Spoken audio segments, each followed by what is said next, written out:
అన్నట్టు ఇక్కడ చిన్న క్వశ్చన్, మనం ఇందాక మాట్లాడుకుంటూ టాపిక్ దాటేసి వచ్చాం. అసలు ఈ వి స్పార్కిల్ అనేది మనం ఎప్పుడు స్టార్ట్ చేసాం వెనిలా గారు?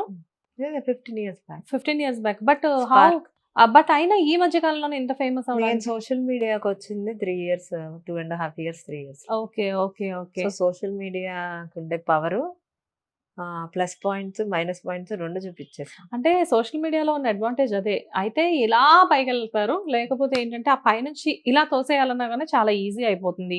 ఇప్పుడు ప్రెజెంట్ డేస్‌లో. కాకపోతే ఏంటంటే వినిలా గారిని తోయడానికి ట్రై చేసినా గాని వినిలా గారు కింద పడలేదని అయితే విన్నాము. ఇస్ దిస్ ట్రూ వినిలా గారు? అంటే ఆల్రెడీ నా డైట్ చేసిన వాళ్ళు చాలా మంది ఉన్నారు. So I have positive success rate.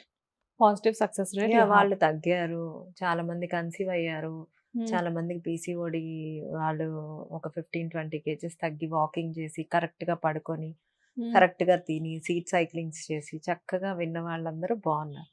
పెరుగుతారు కొంతమంది అంటే కరెక్ట్ గా మళ్ళీ మెయింటెనెన్స్ ప్రాపర్ గా చెప్పితే. అందుకని నేను ఏం చేశాను, ఇప్పుడు పెరుగుపరచడానికి ఏంటి బెనిఫిట్, ఇయర్లీ మెయింటెనెన్స్ అని నేను అది కూడా మినిమల్ ప్రైస్ తో పెట్టాను. నేనైతే ఫ్రీగా వర్క్ చేయలేను. ఎలా వర్క్ చేస్తారు? మెయింటెనెన్స్ అవుతుంది కదా. అవుతుంది. ఇంత అంటే ఈ క్లినిక్ చూడడానికి చాలా బాగుంది. సో మినిమం మీకు రెంట్లు అని చెప్పేసి మెయింటెనెన్స్ అని చెప్పేసి చాలానే ఉంటాయి కదా. అండ్